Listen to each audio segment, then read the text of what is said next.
Mon mari m'a dit, si tu ne peux pas me faire confiance pour passer chaque week-end avec mon ex-femme, peut-être que nous ne devrions pas être ensemble. Je l'ai regardé dans les yeux et j'ai dit, tu as absolument raison. Le lendemain matin, j'ai signé les papiers de transfert pour Londres que je refusais pour lui. Quand il m'a envoyé un message, « Qu'est-ce que tu fais ce week-end ?» Je lui ai envoyé un autoportrait de l'aéroport d'Heathrow. Le message brille sur l'écran du téléphone de Colton comme un néon dans notre chambre sombre. J'ai hâte de te voir aujourd'hui. Ça fait trop longtemps. Mes mains tremblent alors que je repose son téléphone sur la table de chevet, exactement là où je l'avais trouvé. Daisy, son ex-femme. La femme qu'il rencontre tous les dimanches depuis 3 mois, prétendant que ce ne sont que des cafés innocents entre vieux amis. La femme qui compte apparemment les heures jusqu'à ce qu'elle revoie mon mari. Je me glisse sous nos draps en coton égyptien, feignant de dormir pendant que mon esprit s'emballe. Le téléphone a sonné à 5h47. Qui envoie des messages sitôt sauf si l'on pense à quelqu'un toute la nuit. Je force ma respiration à rester régulière alors que Colton s'agite à côté de moi, sa main cherchant automatiquement son téléphone comme s'il s'agissait d'un appareil de survie. La douce lueur illumine son visage alors qu'il lit le message. Je le regarde avec les yeux à peine ouverts alors qu'un sourire s'étale sur ses traits. Le genre de sourire que je n'ai pas vu diriger vers moi depuis des mois. Il répond rapidement, ses doigts parcourant l'écran avec une familiarité habituelle. La réponse est brève, mais son expression suggère qu'elle est chargée d'un sens que je ne suis pas censé comprendre. Bonjour, ma belle. Sa voix porte cette gaieté forcée que les gens utilisent lorsqu'ils cachent quelque chose d'important. Il se penche pour m'embrasser le front, et je sens une bouffée du parfum qu'il a déjà appliqué. 6h du matin pour un café du dimanche avec une amie, je murmure quelque chose de non engageant et je me retourne, lui laissant l'espace pour continuer sa performance. À travers le miroir de notre commode, je le vois choisir sa tenue avec le soin généralement réservé aux entretiens d'embauche ou au premier rendez-vous. Le pull en cachemire que je lui ai acheté pour Noël. Le jean de marque qui coûte plus cher que le loyer de la plupart des gens. Tout est coordonné pour paraître sans effort coûteux. C'est notre routine du dimanche maintenant depuis 3 mois. Depuis que Daisy Morrison a annoncé son retour à Londres par un message texte soigneusement décontracté que Colton m'a partagé comme si c'était parfaitement innocent. Mon ex-femme est de retour en ville. Je vais peut-être prendre un café pour rattraper le temps perdu. Des mots si simples pour quelque chose qui allait démanteler systématiquement notre mariage, week-end après week-end. Je me souviens clairement de ce premier dimanche. Colton s'était habillé normalement alors. Casual de week-end, 5 minutes pour se préparer, à peine un coup d'œil dans le miroir. Il était rentré 2 heures plus tard avec des histoires sur la carrière de photographie de Daisy à New York, ses difficultés à se réadapter à Londres, comment elle avait besoin de conseils pour naviguer dans le monde de l'art compétitif. J'avais écouté tout en rangeant notre bibliothèque, notant l'animation dans sa voix quand il décrivait ses projets, la façon dont ses yeux s'allumaient en discutant de sa vision créative. Peut-être devrions-nous l'inviter à dîner, avais-je suggéré, testant les os. J'aimerais beaucoup la rencontrer pour de bon. La suggestion avait atterri comme une pierre dans une eau calme. L'enthousiasme de Colton s'était évaporé, remplacé par cette expression prudente qu'il portait lors des négociations difficiles avec les clients. Elle est très réservée en ce moment, elle traverse une période de transition difficile. Peut-être une fois qu'elle sera plus installée. Ça aurait dû être mon premier avertissement. En 4 ans de mariage, Colton n'avait jamais été protecteur de la vie privée de qui que ce soit, sauf de la sienne. Mais j'avais voulu lui faire confiance. Faire confiance à l'homme qui m'avait promis l'éternité dans une église remplie de 200 témoins. Faire confiance au partenaire qui avait construit cette belle vie avec moi, brique après brique coûteuse. Notre maison géorgienne à Richmond, présentée dans 3 magazines de design différents. Mon cabinet de marketing florissant. Son bureau d'angle donnant sur la Tamise. Nous étions le couple que les autres enviaient lors des dîners, ceux qui semblaient avoir trouvé le code pour tout avoir. Alors, j'avais ignoré les signaux d'alarme, ignoré le fait qu'il commençait à se soucier de son apparence le dimanche, ignoré la fréquence croissante de leurs rencontres, leur durée prolongée, les appels téléphoniques tardifs qui l'obligeaient à sortir dans notre jardin pour avoir de l'intimité. J'avais même ignoré mes propres instincts quand ces appels ont commencé pendant nos dîners. Colton s'excusait en sortant pour aider Daisy avec une crise professionnelle urgente qui semblait toujours survenir pendant notre temps limité ensemble. La douche commence à couler et je sais que j'ai exactement 20 minutes avant qu'il n'émerge. Entièrement préparé pour une autre journée dans sa réalité alternative. 20 minutes pour rester ici et faire semblant de ne pas savoir ce que je sais. Faire semblant de ne pas avoir vu les frais de carte de crédit de restaurant cher à Shoreditch. Faire semblant de ne pas avoir remarqué comment nos projets du week-end sont toujours annulés pour des urgences de Daisy. Faire semblant de ne pas avoir commencé à dormir dans la chambre d'amis parce qu'écouter ces conversations nocturnes avec elle me rend malade. Mon téléphone vibre sur ma table de chevet. Un email du bureau de ma société à Londres marqué urgent. La ligne d'objet me retourne l'estomac. Directeur de la division européenne, dernière considération, urgent. Je le supprime sans l'ouvrir, tout comme j'ai fait avec les 2 offres précédentes. 145 000 livres sterling par an pour diriger leur division européenne. Mon équipe, contrôle créatif illimité, une chance de construire quelque chose d'entièrement à moi. Mais accepter signifierait perturber notre vie parfaite à Richmond. Abandonner la belle existence que Colton et moi avons construite ensemble. Sauf que notre vie n'est plus parfaite, n'est-ce pas? C'est une illusion soigneusement entretenue, comme ces décors de cinéma qui semblent réels de face mais se révèlent n'être que des échafaudages et de la peinture vue de derrière. L'eau s'arrête de couler. Je l'entends fredonner quelque chose pendant qu'il se sèche. Il fredonne effectivement en se préparant pour sa trahison hebdomadaire. Le son me serre la poitrine d'une combinaison de fureur et de chagrin qui m'est devenue trop familière. Je me force à sortir du lit et à descendre à la cuisine, ayant besoin du rituel de faire du café pour me rattacher à quelque chose de réel. La lumière du matin filtre à travers nos rideaux italiens sur mesure, frappant les plans de travail en marbre que nous avons passé des mois à sélectionner. Tout dans cette pièce parle de partenariat, de décisions partagées et de rêves combinés. La machine à expresso que nous avons achetée en Toscane. La table à manger où nous avons organisé des dizaines de dîners. L'îlot de cuisine où nous avons planifié des vacances et discuté de nos objectifs à 5 ans et imaginé les enfants que nous aurions éventuellement. Tout cela ressemble maintenant à des preuves d'un crime. La preuve de ce que je perds à une femme qui porte des t-shirts de groupe vintage et qui fait de la pauvreté artistique un look chic et sans effort. Colton apparaît dans l'embrasure de la porte, fraîchement douché et parfaitement soigné. Il porte encore ce parfum, le coûteux qu'il a prétendu être un cadeau d'un client, mais qu'il n'a jamais porté pour aucune réunion client. Ses cheveux sont coiffés avec une précision digne des présentations devant le conseil d'administration ou des séances photos. Le café sent bon, dit-il, m'embrassant la joue avec des lèvres qui ont le goût du bain de bouche qu'il utilise avant les réunions importantes. Tu es levé tôt pour un dimanche. J'ai envie de lui demander ce qu'il y a dans le message. J'ai envie d'exiger des explications pour la routine matinale de plus en plus élaborée. J'ai envie de savoir pourquoi son ex-femme compte les heures avant de le voir. Au lieu de cela, je lui tends son café dans la tasse que j'ai achetée pour lui à Noël dernier. Celle qui dit « le meilleur mari du monde » en écriture élégante. L'ironie ne nous échappe à aucun de nous. Une autre crise avec Daisy, je demande, gardant ma voix soigneusement neutre. Il hoche la tête, vérifiant déjà son téléphone. Politique de galerie. Tu sais à quel point le monde de l'art peut être compliqué. Je ne le sais pas vraiment. Lui non plus, pour autant que je sache, jusqu'à il y a 3 mois quand il est apparemment devenu un expert en navigation dans l'industrie créative. Mais je hoche la tête quand même, jouant mon rôle dans le scénario que nous prétendons tous les deux suivre. Il part 20 minutes plus tard avec un baiser qui ressemble à une excuse et une promesse d'être de retour pour le dîner. Je le regarde par la fenêtre de devant alors qu'il marche vers sa voiture, notant l'entrain dans sa démarche qui était autrefois réservée à nos soirées.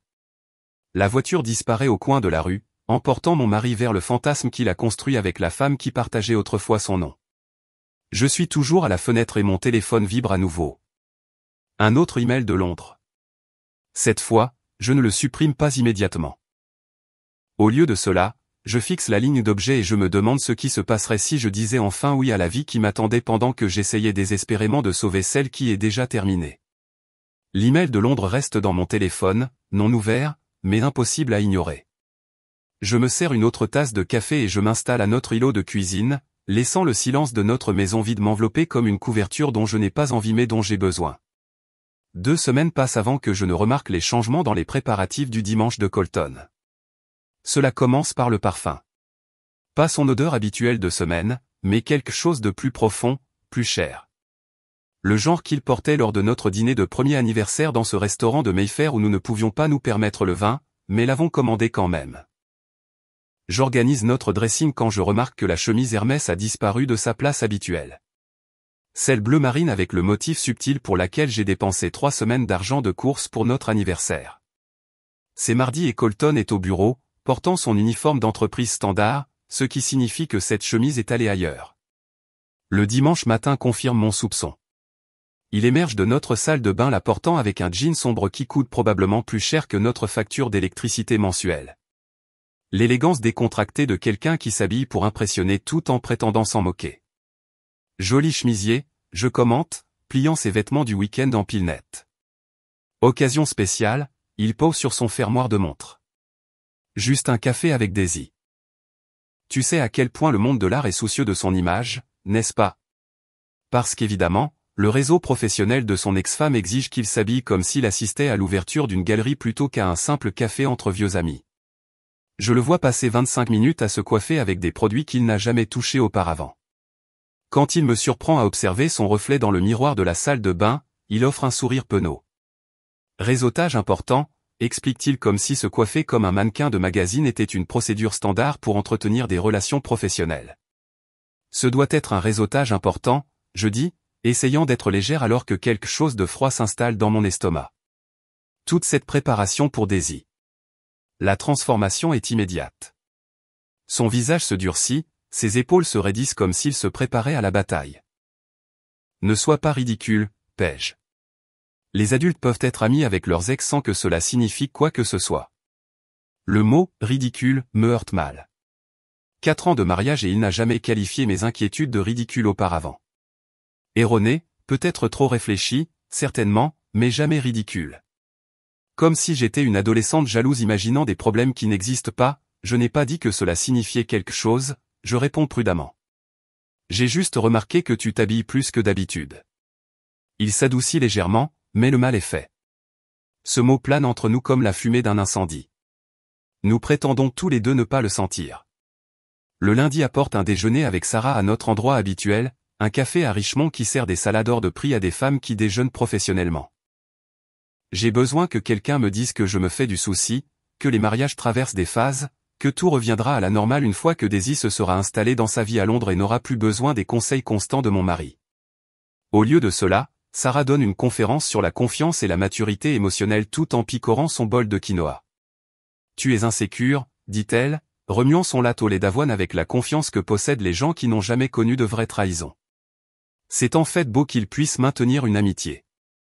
Cela montre une vraie évolution émotionnelle. Beau. C'est le mot qu'elle choisit pendant que je décris comment je regarde mon mari se transformer en quelqu'un que je ne reconnais pas chaque dimanche matin. Mais ne trouves-tu pas que c'est un peu trop? Chaque week-end pendant des heures? Le sourire de Sarah porte cette condescendance particulière réservée aux femmes qui pensent avoir découvert le secret des relations réussies. Paige, ma chérie, si tu ne peux pas faire confiance à ton mari pour prendre un café avec une vieille amie, peut-être que le problème n'est pas lui. Je pars me sentant pire qu'à mon arrivée. Les mots de Sarah résonnent dans ma tête pendant que je rentre chez moi à travers les rues bordées d'arbres de Richmond. Peut-être que je suis effectivement trop soucieuse.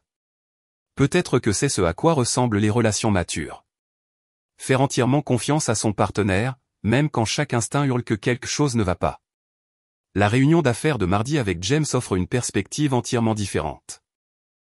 Nous sommes partenaires depuis 5 ans, avons construit notre cabinet de marketing à partir de rien pour en faire quelque chose de respectable. James me connaît suffisamment pour lire la tension dans mes épaules, la distraction dans mes réponses aux mises à jour des clients. Tout va bien à la maison, demande-t-il pendant que nous révisons les projections trimestrielles. Je me retrouve à décrire la routine du dimanche de Colton, la fréquence croissante des réunions, la préparation élaborée pour les cafés informels. James écoute sans interrompre, son expression devenant plus sérieuse à chaque détail. Quand j'ai fini, il n'offre ni réconfort ni conseil. Il hausse simplement les sourcils de la manière que j'ai appris à interpréter au fil des années de collaboration. L'expression qu'il porte quand les clients décrivent des stratégies marketing qui n'ont aucun sens logique. Intéressant, dit-il simplement, mais son silence en dit long. Plus tard, alors que nous rangeons nos ordinateurs portables, il mentionne presque par hasard. J'ai vu Colton dimanche dernier en fait, à ce nouvel endroit à Shoreditch. Celui avec la brique apparente et les plats à 20 livres. Ma main est toujours sur mon clavier. Shoreditch. Il a dit qu'il prenait un café à Richmond. L'expression de James devient prudemment neutre. Peut-être qu'ils ont changé de plan.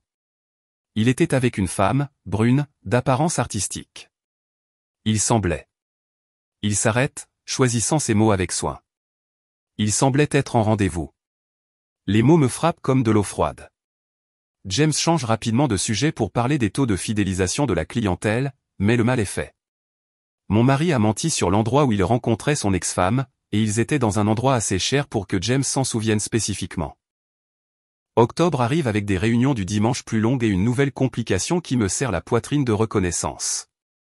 Les appels téléphoniques commencent la nuit, généralement vers 22h quand nous nous installons pour regarder la télévision ou lire. Le téléphone de Colton vibre. Il y jette un coup d'œil, et toute sa deméanore change.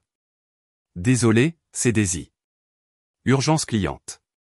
Il sort dans notre jardin, me laissant seul avec la télévision en sourdine et le son de sa conversation animée qui dérive à travers les portes françaises. Je ne peux pas distinguer les mots, mais son ton est différent pendant ses appels, plus chaleureux, plus engagé que je ne l'ai entendu depuis des mois. Les conversations s'allongent chaque semaine. 20 minutes deviennent 30, puis 45. Je me surprends à les chronométrer, couché dans mon lit, écoutant la montée et la descente de sa voix pendant qu'il arpente le chemin de notre jardin. Il rit pendant ses appels. Un rire sincère et ravi qui me fait réaliser que je ne me souviens pas de la dernière fois qu'il a ri ainsi avec moi. Quand il revient dans notre chambre, il est toujours désolé mais vague sur les urgences nécessitant des discussions si longues. Politique de galerie, négociation avec des clients, contact professionnel. Daisy a apparemment besoin de conseils pour naviguer dans la scène artistique compétitive de Londres. Et mon mari est devenu un expert en gestion de l'industrie créative sans jamais avoir montré d'intérêt pour l'art au-delà de ce qui semble impressionnant sur nos murs. Quel genre de problème client nécessite des consultations à minuit, je demande une nuit après qu'il ait passé une heure dehors à l'aider à travers une crise indéfinie. Il se glisse sous nos couvertures, le téléphone enfin silencieux sur sa table de chevet. Tu sais comment sont les créatifs. Tout est urgent et émotionnel. Elle a juste besoin de quelqu'un qui comprend le côté commercial, n'est-ce pas? Parce que la femme qui a bâti une carrière de photographe réussie à New York, l'un des marchés les plus compétitifs du monde, a soudainement besoin des conseils de mon mari pour gérer des situations professionnelles de base. Le téléphone ne semble plus jamais dormir. Il vibre pendant nos conversations au dîner, interrompt les films que nous regardons ensemble, illumine la chambre sombre à toute heure avec des messages de D. Quand je m'enquière de ce contact constant, Colton explique que Daisy a du mal à s'adapter à son retour à Londres, a besoin de soutien émotionnel, de conseils sur tout, de la recherche d'appartements à la reconstruction de son réseau professionnel. Elle est très fragile en ce moment, dit-il, comme si cela expliquait pourquoi son ex-femme nécessite plus d'attention que sa propre femme. Fragile.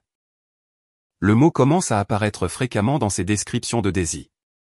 État émotionnel fragile, situation professionnelle fragile, adaptation fragile à la vie londonienne.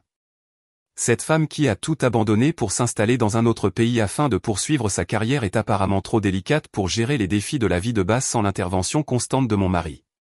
Je commence à dormir dans la chambre d'amis, me disant que c'est parce que ces conversations nocturnes me tiennent éveillé. Mais la vérité est plus compliquée.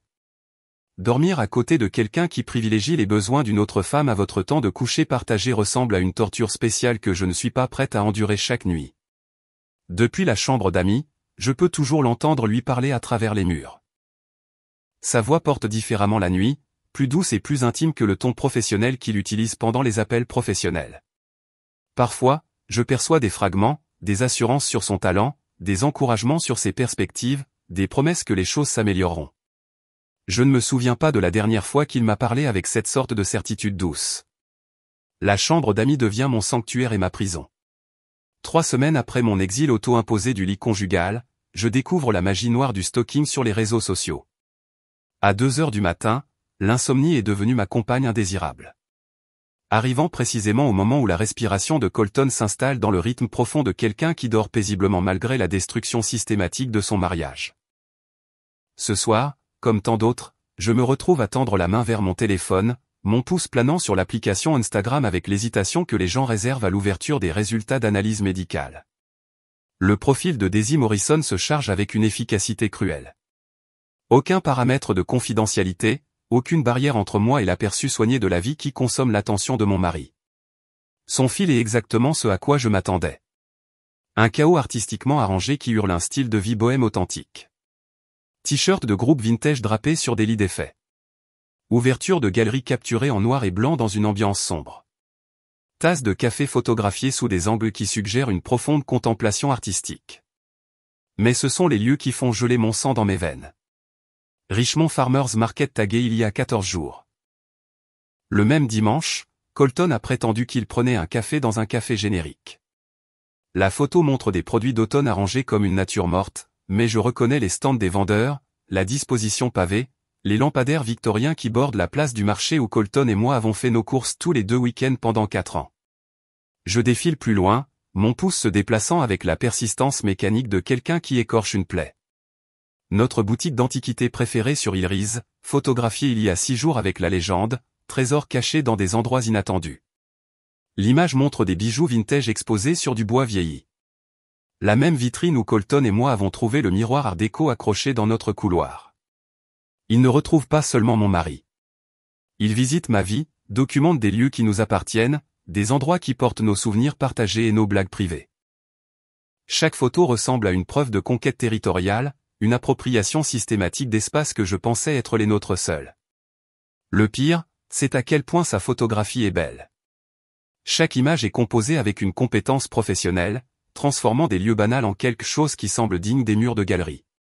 Elle a un œil pour trouver de la poésie dans des endroits que j'ai toujours considérés comme simplement fonctionnels.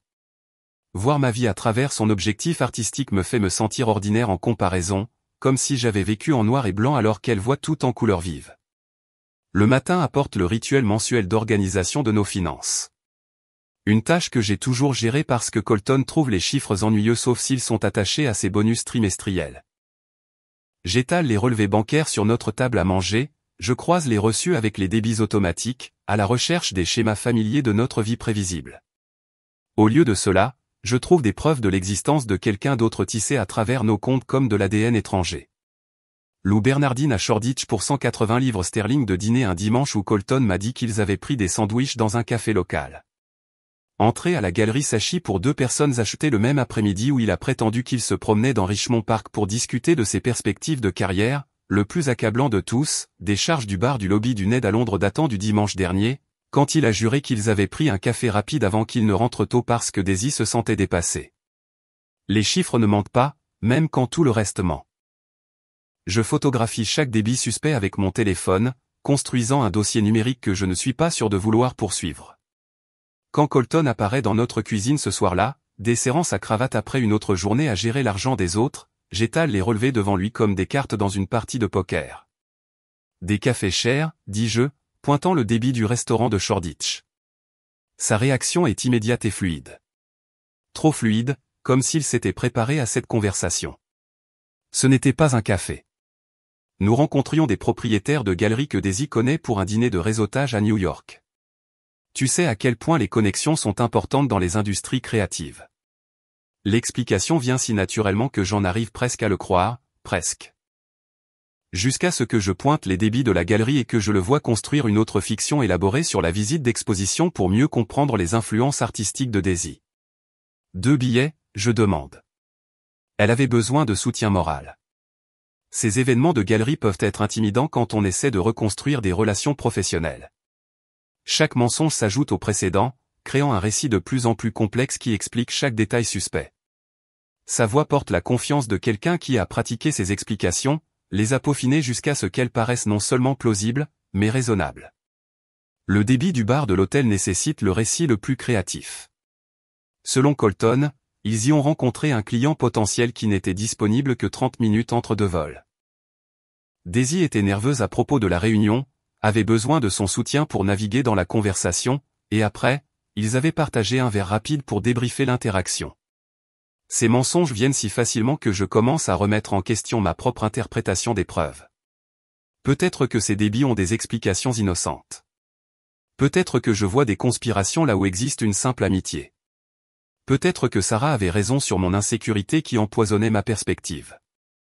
La lessive du samedi matin devient une expédition archéologique. En triant nos vêtements, je réalise que la veste en cuir préférée de Colton n'est pas apparue dans le panier depuis 3 semaines. Pas plus que le foulard en laine bleu marine que je lui avais rapporté de Paris l'année dernière. Celui pour lequel il prétendait qu'il le rendait assez sophistiqué pour les réunions d'affaires européennes. Quand je pose des questions sur les objets manquants, il ne lève même pas les yeux de son journal. Nettoyage à sec. Cette veste a besoin de soins spéciaux, et le foulard a été taché au déjeuner la semaine dernière.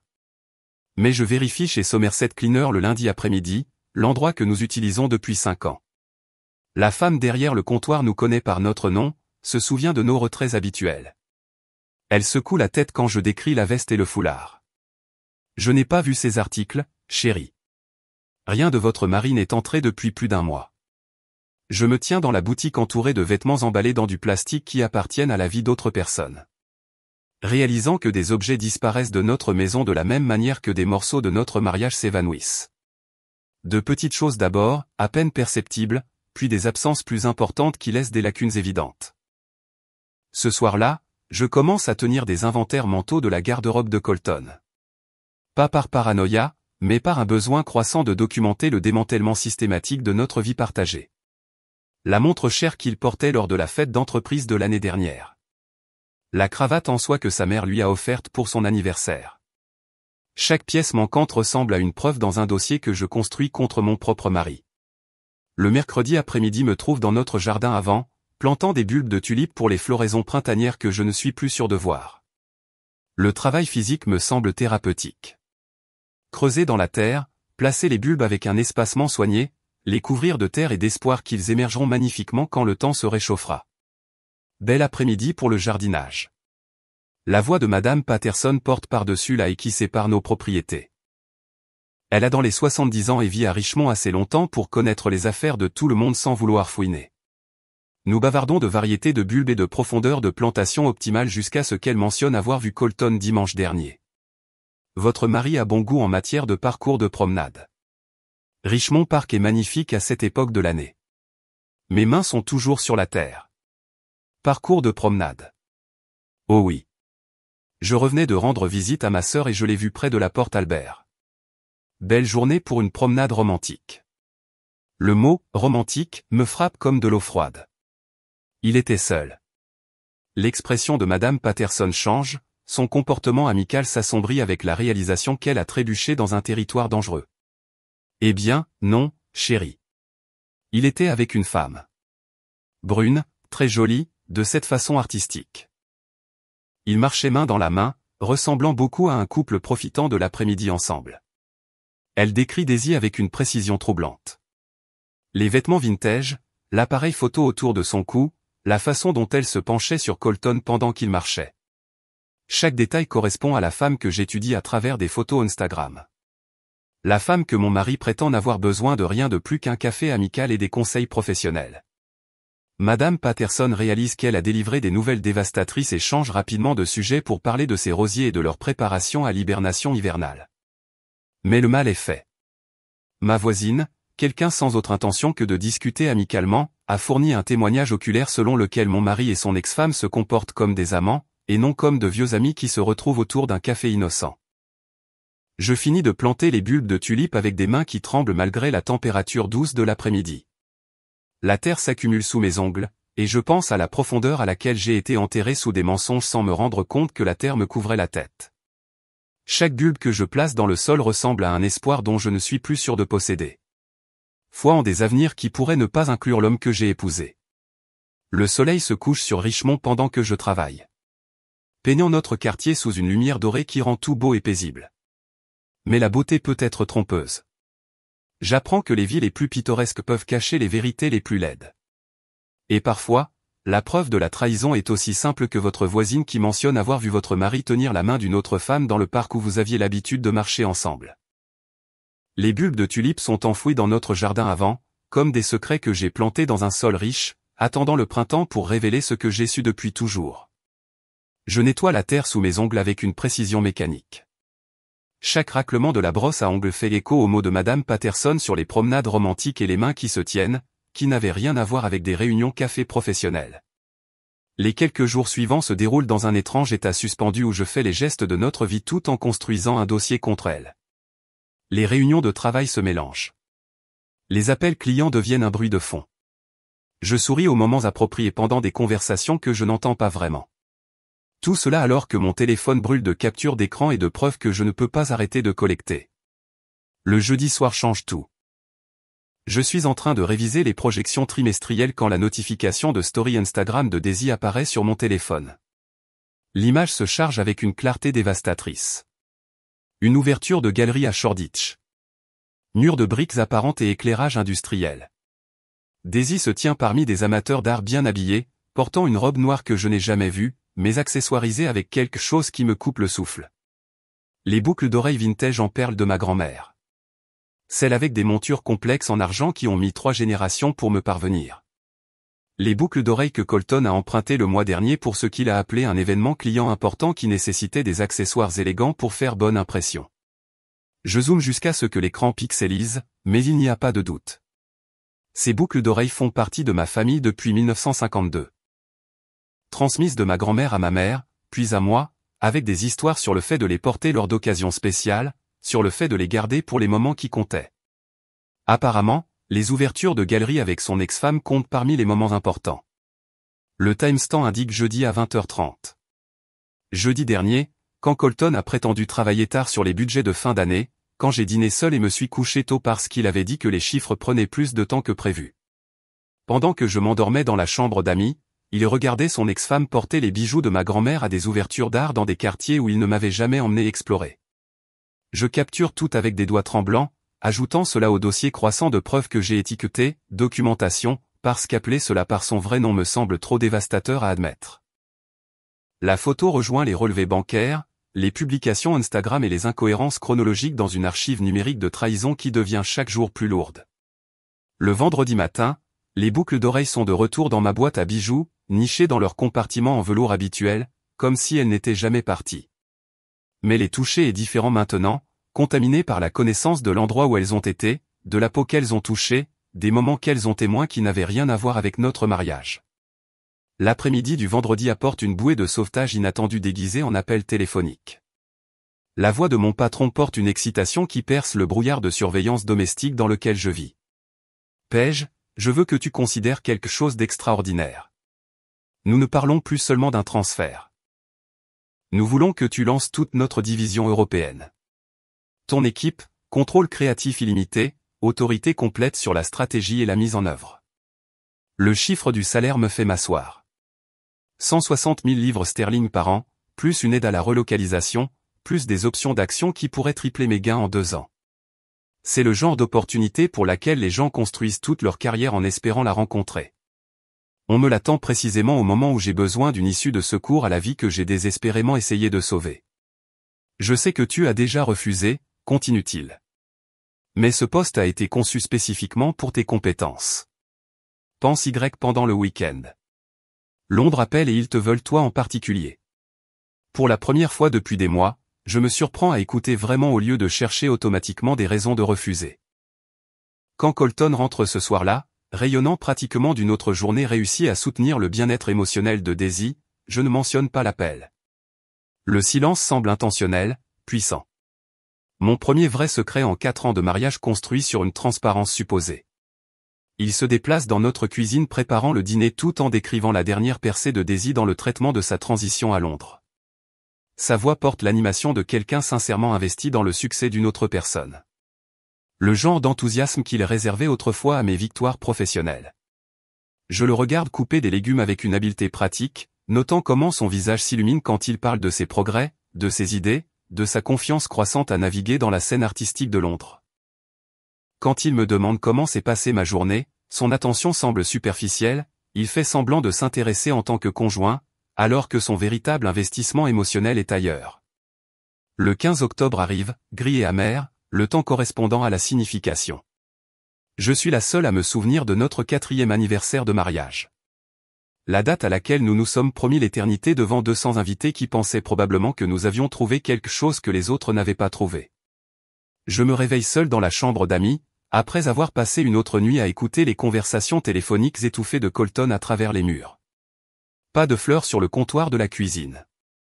Pas de carte contre la cafetière.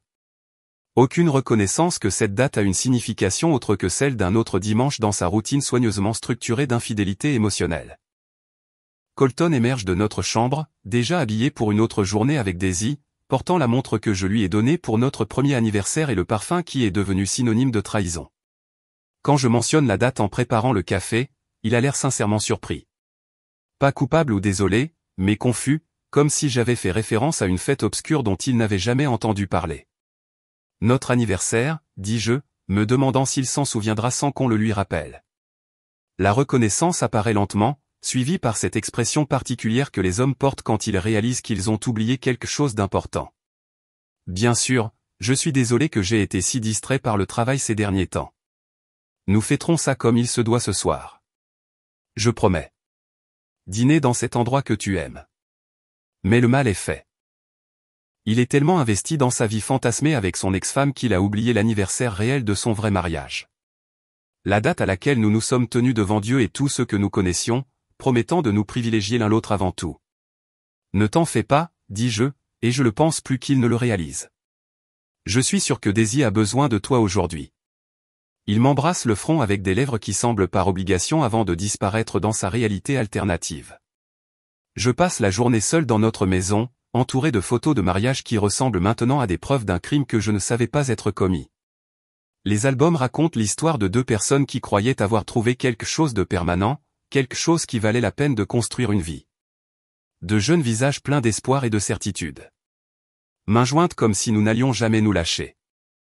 Des yeux qui voyaient des avenirs que nous étions sûrs de partager.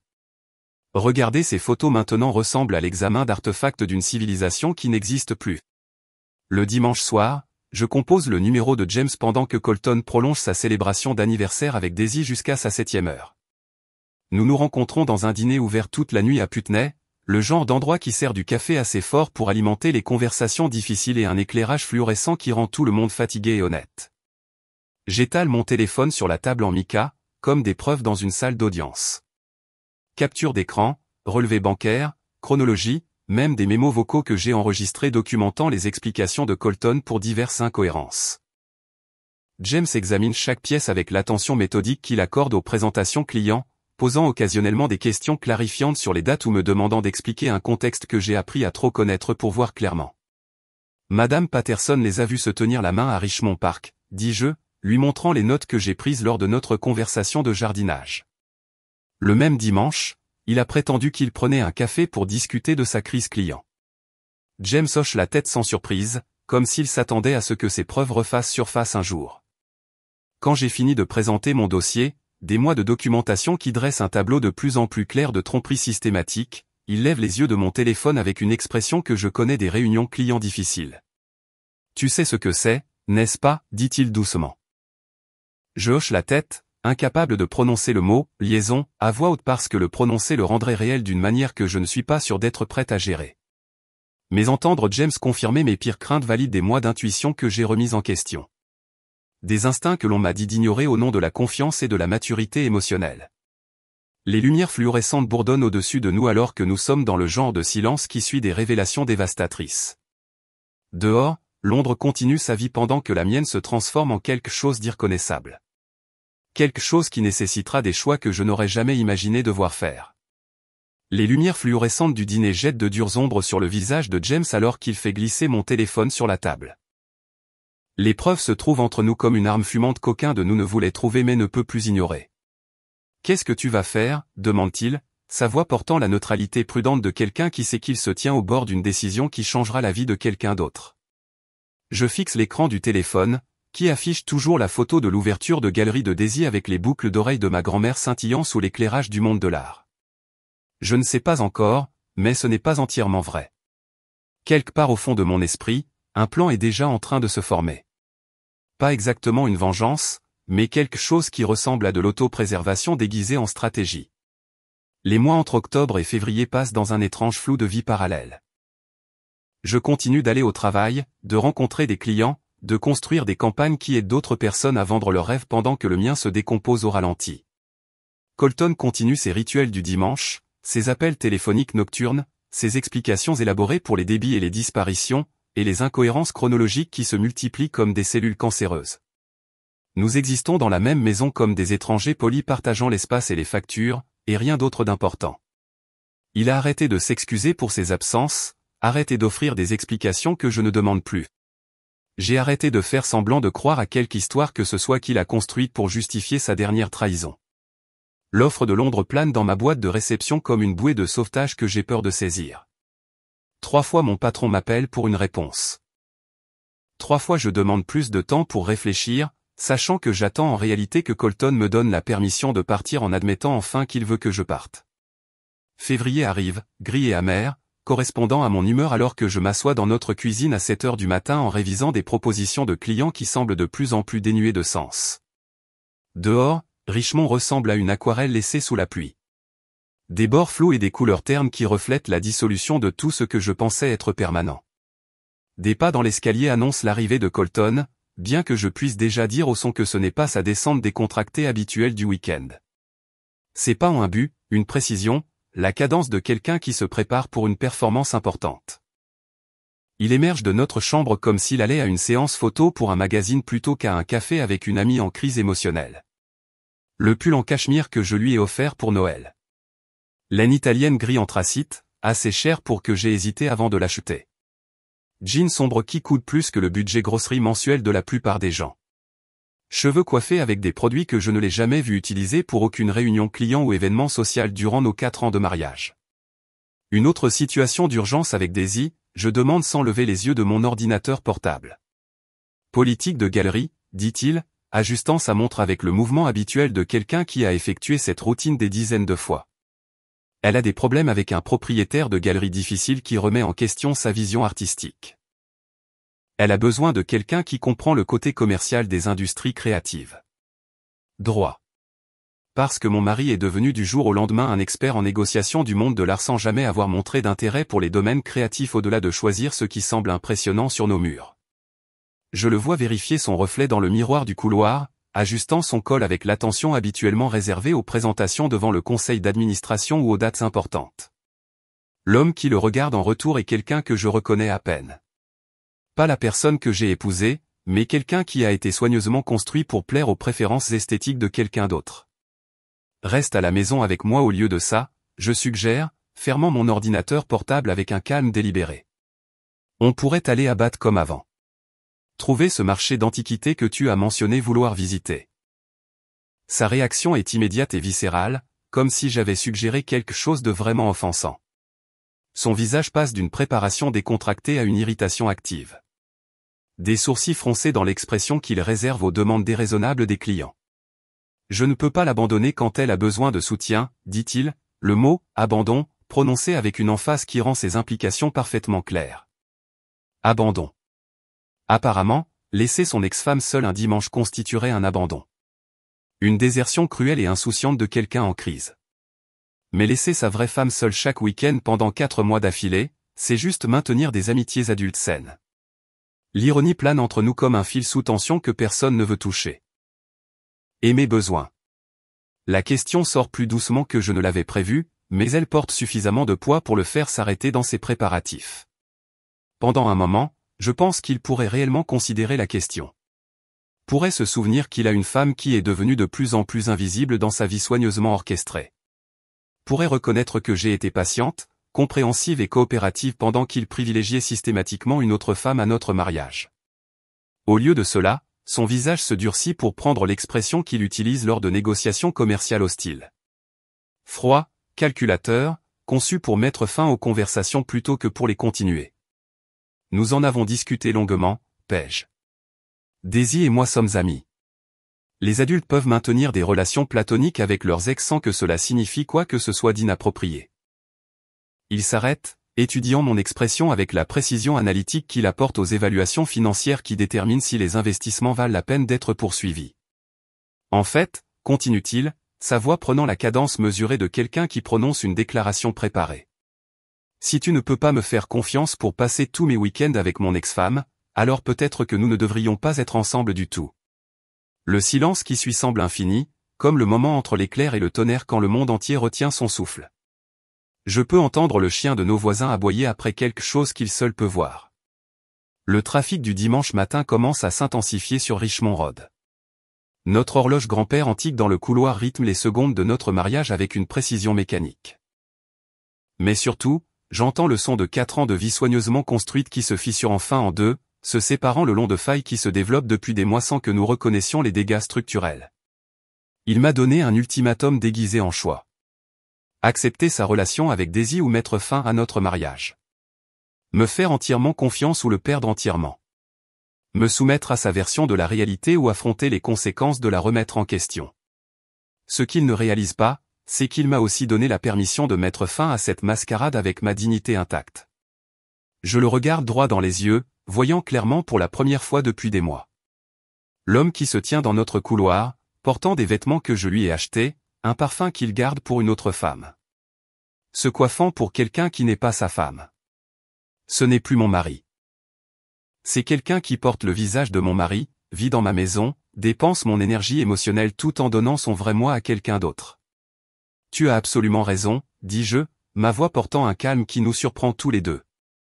Son visage subit des changements fascinants. D'abord la confusion, comme un ordinateur traitant des informations conflictuelles, puis l'alarme alors qu'il réalise que ce n'était pas le scénario qu'il avait écrit dans sa tête. Il s'attendait à des larmes, à des accusations, peut-être même à une scène dramatique qu'il pourrait plus tard décrire à Daisy comme preuve de mon instabilité émotionnelle et de son besoin justifié de soutien de la part de quelqu'un qui le comprend mieux. Ce qu'il n'avait pas prévu, c'était un accord. Un accord calme, rationnel, immédiat, que son ultimatum avait parfaitement de sens. « Attends, dit-il, sa posture de négociateur confiant fléchissant. Ce n'est pas, je veux dire, nous devrions en parler, mais je dis chaque mot avec une précision chirurgicale. J'en ai fini avec tout le spectacle élaboré de faire semblant que notre mariage peut survivre à quelqu'un qui s'en est déjà émotionnellement divorcé. J'en ai fini de faire semblant que l'amour signifie accepter les mensonges comme vérité. Que la confiance signifie ignorer les preuves. Que l'engagement signifie tolérer la trahison systématique déguisée en amitié. Il se tient dans notre couloir, ressemblant à quelqu'un qui vient de réaliser qu'il a trop joué sa main dans un jeu qu'il pensait contrôler. L'ultimatum qui était censé faire taire mes questions m'a donné la clarté que je cherchais depuis ce premier dimanche matin où tout a commencé à changer. Pour la première fois depuis des mois, je sais exactement ce que je vais faire ensuite. Colton se tient figé dans notre couloir. Ses cheveux savamment coiffés et son parfum coûteux ressemblent soudain à des costumes de scène d'une pièce qui s'est terminée en plein milieu de la performance. La confiance qu'il portait comme une armure en délivrant son ultimatum s'est évaporée, laissant derrière lui quelqu'un qui semble sincèrement confus quant à la façon dont son coup de poker s'est retourné si spectaculairement. Nous devrions en parler, dit-il à nouveau, sa voix portant une note de panique qui n'était pas là il y a 5 minutes. Nous venons de le faire, dis-je, ramassant mon ordinateur portable et mes dossiers clients avec le calme efficace de quelqu'un qui a enfin arrêté de se battre contre l'inévitable. Tu as été très clair sur tes priorités. Il me suit à l'étage, ses pas rapides et incertains derrière moi. Je le sens me regarder pendant que je me déplace dans notre chambre, notre ancienne chambre, collectant les matériaux de travail dont j'aurai besoin pour ce qui va devenir le dimanche le plus important de ma vie professionnelle. Paige, attends. Je ne voulais pas dire que nous devions réellement nous séparer. J'essayais juste d'expliquer à quel point il est important que tu me fasses confiance. Confiance. Le mot qui a été utilisé comme arme contre moi pendant des mois. Utilisé pour me faire remettre en question mes instincts et ignorer les preuves évidentes. Maintenant, il sonne creux, dénué de sens, comme appelé la pluie sèche ou l'obscurité lumineuse. Je te fais confiance, dis-je, débranchant le chargeur de mon ordinateur portable de la prise murale. Je te fais confiance pour privilégier Daisy à tout le reste. Je te fais confiance pour mentir sur où tu vas et ce que tu fais. Je te fais confiance pour oublier notre anniversaire tout en te souvenant de chaque détail de ces ouvertures de galerie. Il ouvre la bouche pour protester, mais je continue avant qu'il ne puisse construire une autre fiction élaborée. Le plus important, c'est que je te fais confiance pour avoir dit exactement ce que tu as dit en bas. Si je ne peux pas accepter ta relation avec ton ex-femme, nous ne devrions pas être ensemble, donc nous ne le serons pas, je le laisse debout dans l'embrasure de la porte de notre chambre et je me dirige vers mon bureau à domicile. La pièce qui va devenir ma salle de guerre pour exécuter la décision stratégique la plus importante de ma vie.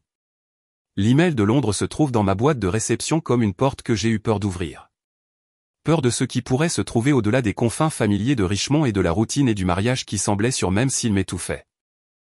Mais la sécurité est une illusion quand on se noie lentement. Et j'étais sous l'eau depuis si longtemps que j'avais oublié ce que c'était que de respirer. Mes doigts planent sur le clavier pendant un moment seulement avant que la mémoire musculaire ne prenne le dessus. Je tape des mots qui semblent venir d'une version plus forte et plus claire de moi-même que je n'ai pas rencontrée depuis des années. Objet, Acceptation du poste de directeur de division à Londres. Je suis prête à accepter le poste. Quand pouvons-nous discuter de la logistique de transition et des dates de début? Je vous remercie de votre patience dans mon processus de prise de décision. Je suis enthousiaste à cette opportunité. Je clique sur envoyer avant de pouvoir me reprendre, avant que la partie de mon cerveau qui a été entraînée à privilégier le confort des autres à mon propre avancement ne puisse interférer avec ce moment de parfaite clarté. La réponse arrive plus vite que je ne m'y attendais, en moins de 4 heures, même un dimanche soir où la plupart des cadres sont chez eux avec leur famille. Excellente nouvelle. Pouvez-vous commencer dans 3 semaines? Nous nous occuperons de toute la logistique de relocalisation, y compris le logement temporaire et l'aide à la recherche d'un appartement permanent. Bienvenue dans l'équipe de Londres. Nous espérions que vous diriez oui. 3 semaines, 21 jours pour démanteler une vie que j'ai passé 4 ans à construire et la reconstruire dans une ville où personne ne connaît mon histoire, où je peux être quelqu'un d'autre que la femme qui n'a pas suffi à garder l'attention de son mari. En bas, j'entends Colton au téléphone, appelant probablement Daisy pour décrire sa crise domestique et chercher du réconfort auprès de la femme qui semble mieux équipée pour comprendre ses besoins émotionnels que sa vraie femme. La conversation dure plus d'1 heure, sa voix portant le même ton animé qui était autrefois réservé aux discussions sur notre avenir. Le lundi matin arrive avec le son prévisible de Colton essayant de limiter les dégâts. Ses pas dans l'escalier sont plus lourds que d'habitude, alourdis par le genre de regret qui ne fait surface qu'après que les conséquences soient visibles. Il apparaît dans notre cuisine avec cette expression particulière que les hommes ont quand ils réalisent qu'ils ont trop joué leurs mains. Penaud mais défensif. Désolé, mais pas vraiment. Comme quelqu'un qui a été pris en train de tricher à la carte mais qui veut discuter des règles plutôt que de reconnaître son comportement. À propos d'hier, commence-t-il en ajustant ses boutons de manchette avec une précision nerveuse. Je pense que nous avons tous les deux dit des choses que nous ne pensions pas. La chaleur du moment, tu sais, nous avons été sous beaucoup de stress ces derniers temps. Je lève les yeux de mon café, sincèrement curieuse de son interprétation révisionniste des événements. Stress. Comme si des circonstances extérieures l'avaient obligé à privilégier son ex-femme à notre mariage, comme si passer tous les week-ends avec une autre femme était quelque chose qui lui était arrivé plutôt que quelque chose qu'il avait choisi à plusieurs reprises. Quelle partie tu ne pensais pas? Je demande, ma voix portant le calme intérêt de quelqu'un observant une expérience psychologique fascinante. La partie où j'ai été d'accord avec ton évaluation de notre relation, ou la partie où j'ai accepté que nous ne devrions pas être ensemble? Il passe une main dans ses cheveux. Le même geste qu'il fait lors de présentations clients difficiles quand les chiffres ne soutiennent pas le récit qu'il essaie de vendre. Tu sais ce que je voulais dire, Paige? Tu étais. Il s'arrête avant de finir cette phrase, se souvenant probablement à quel point appeler mon comportement, ridicule, a bien fonctionné hier. J'étais quoi, Colton? Émotionnelle, réactive. Tout ça avec Daisy te fait voir des problèmes qui n'existent pas, l'audace est à couper le souffle. 4 mois de tromperie systématique, d'anniversaires oubliés, de bijoux manquants et d'infidélité financière, et c'est moi qui crée des problèmes en les remarquant. Je signe les papiers de mutation, dis-je simplement, observant son visage traiter l'information comme un ordinateur exécutant trop de programmes simultanément. La cuisine devient complètement silencieuse, à l'exception du doux bourdonnement de notre machine à expresso et du son du monde soigneusement construit de Colton commençant à s'effondrer. Quel papier de mutation? Londres. Le poste de directeur que l'on m'a proposé 3 fois. Celui qui vaut près du double de mon salaire actuel. Je commence dans 3 semaines. Sa tasse de café frappe le comptoir en marbre avec un craquement sec, envoyant du liquide brun sur la surface dans des motifs qui ressemblent à de l'art abstrait. Il me regarde comme si j'avais annoncé des plans pour rejoindre une mission spatiale ou devenir acrobate professionnel. Quelque chose de si étranger à sa compréhension de qui je suis que son cerveau ne peut pas traiter l'information. Tu ne peux pas être sérieuse. Nous n'en avons jamais discuté. Tu ne peux pas prendre des décisions unilatérales sur notre avenir. L'hypocrisie est si parfaite que j'en ris presque. Le même homme qui a pris des décisions unilatérales sur nos week-ends pendant des mois, qui a entretenu une relation avec son ex-femme sans me consulter sur l'impact sur notre mariage, est soudainement préoccupé par la prise de décision collaborative. En fait, je le peux, dis-je, essuyant le café renversé avec des essuie-tout qui semblent symboliquement nettoyer des désordres qui n'étaient pas les miens à l'origine. Surtout quand tu as clairement indiqué que notre avenir n'est pas vraiment une priorité. Ce n'est pas juste. Tu sais à quel point tu es importante pour moi. Est-ce que je sais? parce que de là où je me tiens, il semble que les préoccupations professionnelles de Daisy, les besoins émotionnels de Daisy et le calendrier social de Daisy aient été considérablement plus importants que tout ce qui concernait votre propre femme. Il commence à protester, mais je continue avant qu'il ne puisse lancer une autre explication élaborée sur l'innocence des amitiés professionnelles et la maturité de maintenir des relations avec des ex-épouses. La maison est mise en vente vendredi, j'ajoute, car il n'y a aucun intérêt à prolonger des révélations qui seront dévastatrices quel que soit le moment. Le sang quitte son visage si rapidement, je crains qu'il ne s'évanouisse. Tu ne peux pas vendre notre maison. C'est notre foyer. C'est là que nous avons construit notre vie ensemble. C'est ma maison, je corrige doucement, bien que la douceur soit plus pour ma propre tranquillité d'esprit que pour son confort. L'hypothèque, l'acte de propriété, l'acompte, tout est à mon nom seul. Je l'ai acheté 6 mois avant notre mariage. Tu te souviens, tu as aidé à choisir le mobilier. La réalité financière s'abat sur lui comme un poids physique. Colton gagne bien pour son âge, mais il s'est habitué à notre style de vie combiné. Le genre d'existence confortable qui nécessite 2 revenus professionnels pour être maintenu sans stress. Je ne peux pas me permettre quelque chose de comparable seul, admet-il, sa voix petite d'une manière que je n'ai pas entendue depuis que l'entreprise de son père a fait faillite lors de notre 2e année de mariage. Je sais, dis-je, et je le pense sans cruauté. Mais ce n'est plus mon problème. L'homme qui se tient dans ma cuisine dans ma maison, portant des vêtements que je lui ai achetés, ressemble soudain à quelqu'un que je vois clairement pour la première fois. Pas le partenaire que je pensais épouser, mais quelqu'un qui a vécu dans mon espace, dépensé mon énergie émotionnelle, profité de mon investissement dans notre avenir commun tout en poursuivant ses propres intérêts avec quelqu'un d'autre. 3 semaines semblent soudainement à la fois trop long et pas assez pour me sortir de 4 ans de finances entrelacées, de possessions partagées et de l'infrastructure élaborée d'un mariage qui était apparemment beaucoup plus important pour moi que pour lui. Mais pour la première fois depuis des mois, je ressens quelque chose qui ressemble à de l'excitation plutôt qu'à de la terreur. Quand je pense à ce qui vient ensuite, 3 semaines semblent à la fois une éternité et un temps très court. Quand on démantèle une vie pièce par pièce, les jours se brouillent en une routine de carton, de paperasse légale et de l'étrange intimité de partager des biens avec quelqu'un qui est devenu un étranger. Colton se déplace dans notre maison comme un fantôme hantant sa propre vie. Tentant occasionnellement des conversations qui ressemblent plus à des négociations qu'à une communication authentique. Le matin de mon départ arrive, la météo grise et pluvieuse de Londres qui semble d'une manière ou d'une autre appropriée pour les fins. Je scelle la dernière de mes boîtes quand la sonnette retentit avec la persistance de quelqu'un qui a des nouvelles qui ne peuvent pas attendre.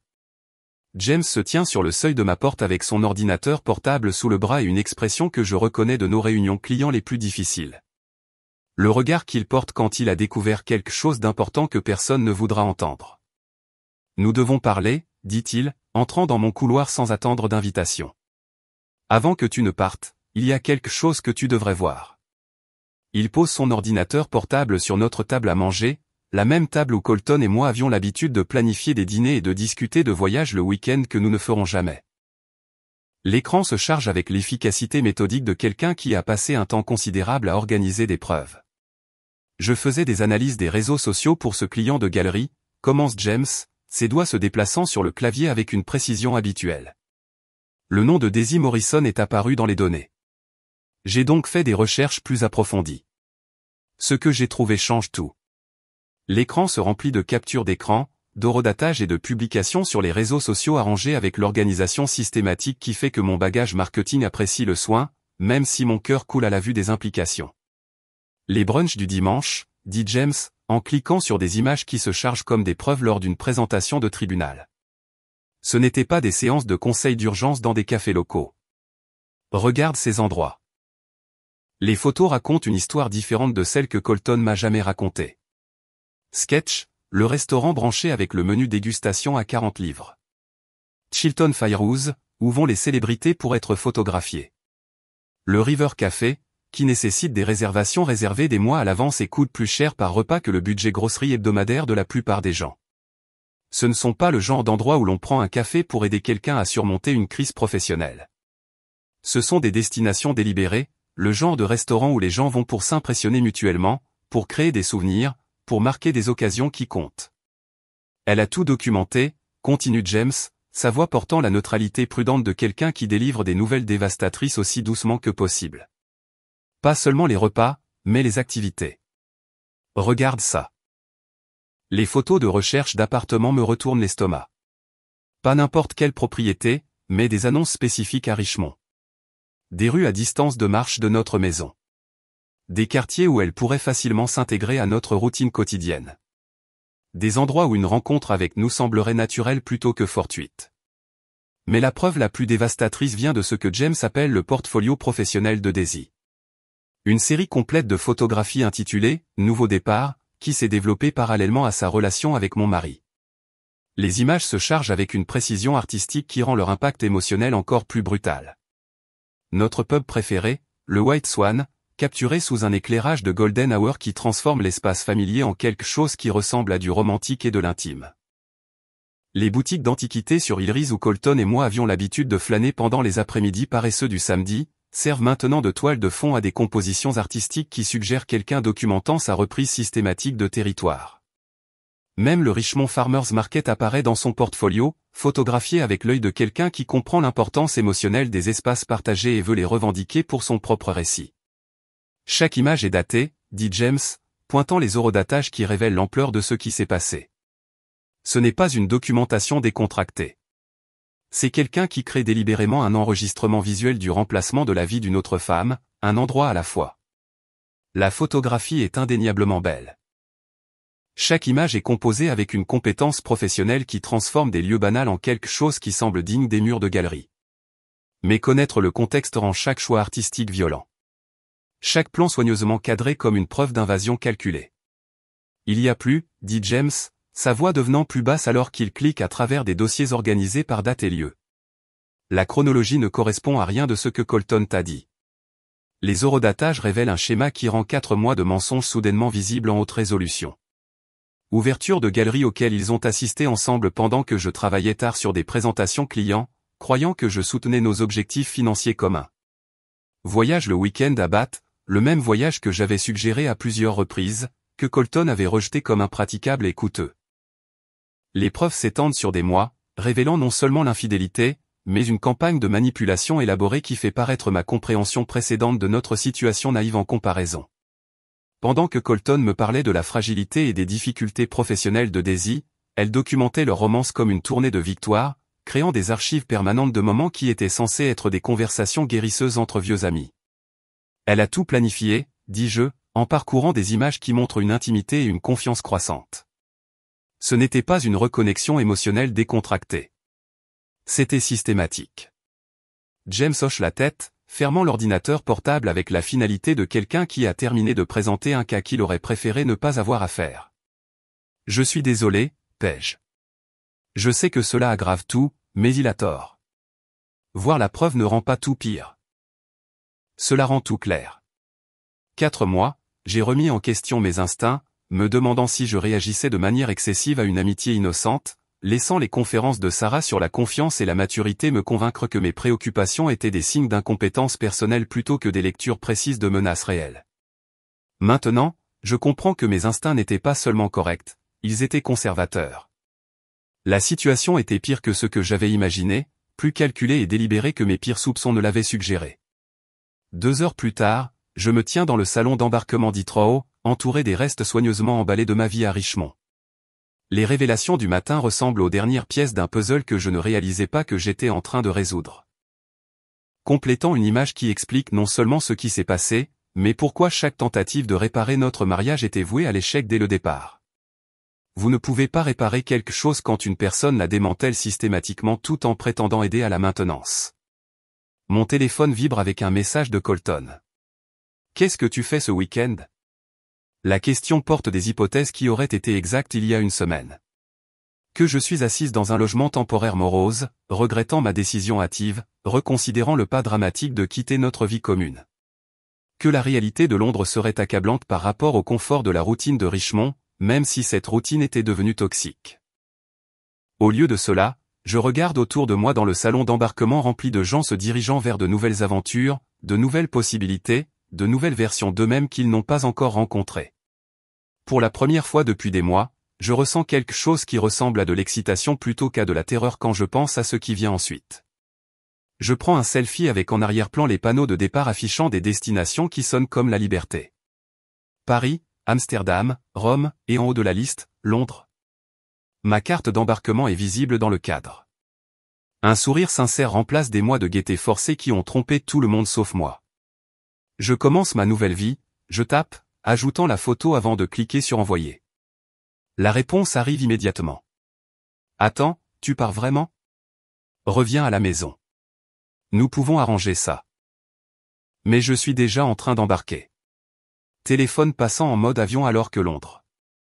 Mon Londres m'attend.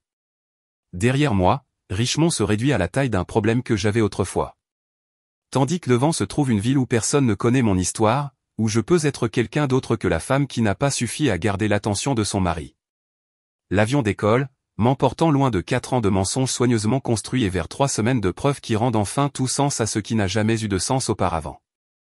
L'avion atterrit à Heathrow avec la douce secousse de nouveaux débuts rencontrant un sol solide.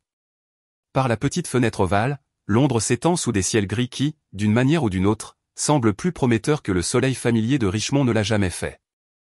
J'ai 32 ans, je transporte 2 valises et un sac d'ordinateur portable qui contient tout ce dont j'ai besoin pour construire une vie qui m'appartient entièrement. L'appartement à Shoreditch dépasse toutes les attentes de l'équipe de relocalisation de ma société. Murs de briques apparentes qui ont été témoins de décennies d'histoire londonienne.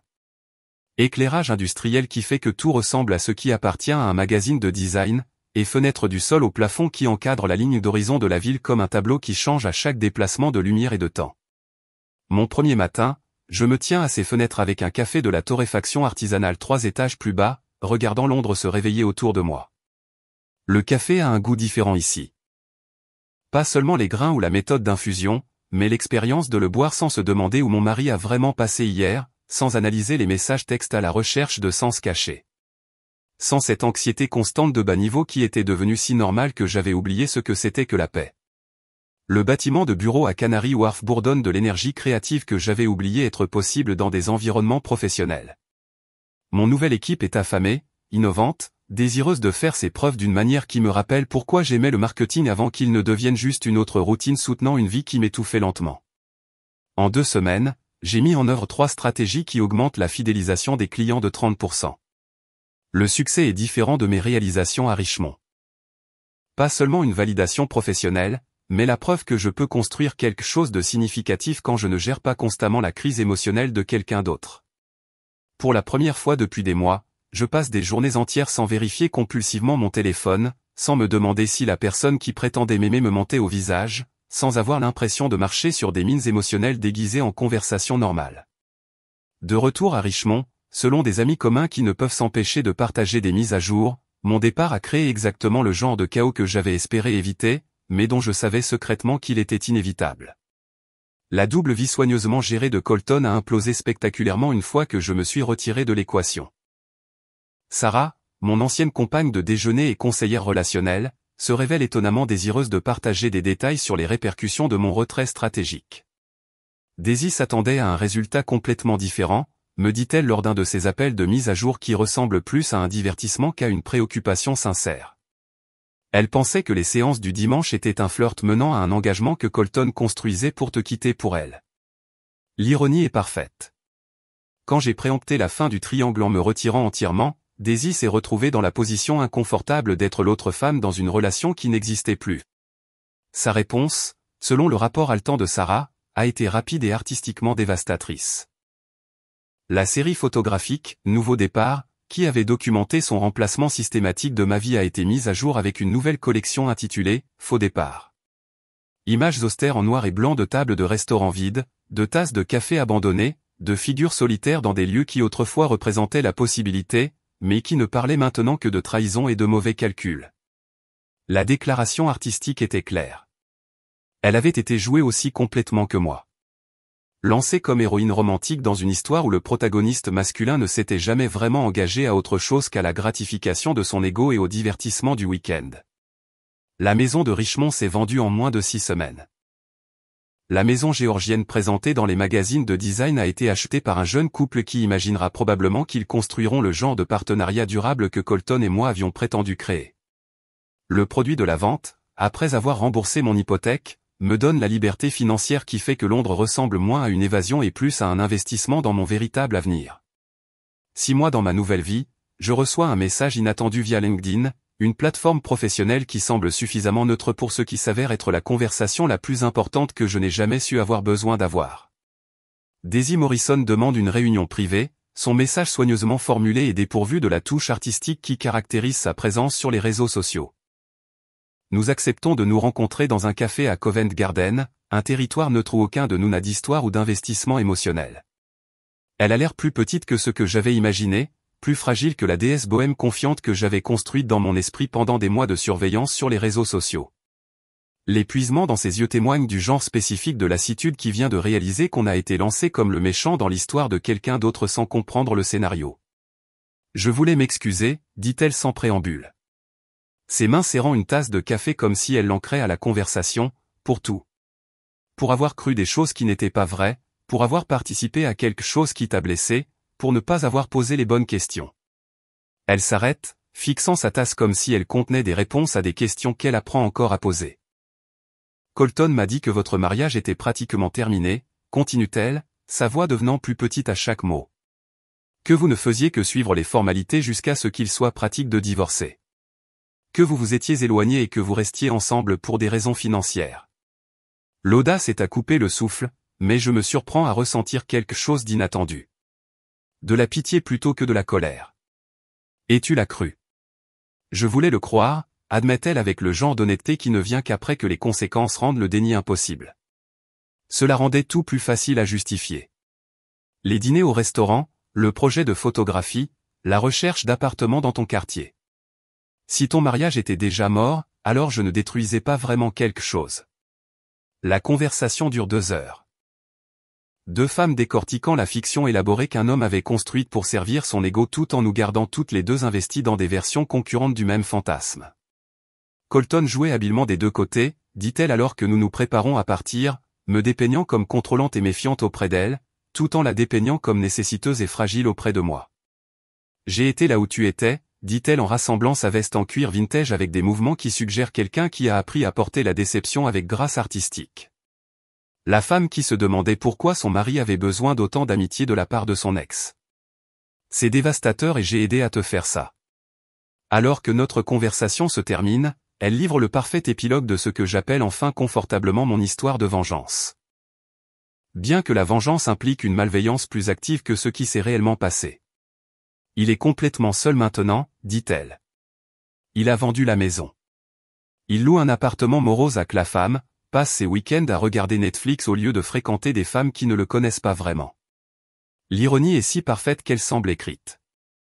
Colton, qui était si désespéré d'attention féminine qu'il entretenait des relations avec sa femme et son ex-femme simultanément, n'a maintenant ni l'une ni l'autre. L'homme qui avait besoin de validation constante de sources multiples pour se sentir intéressant a découvert ce que c'est que d'être réellement seul avec lui-même.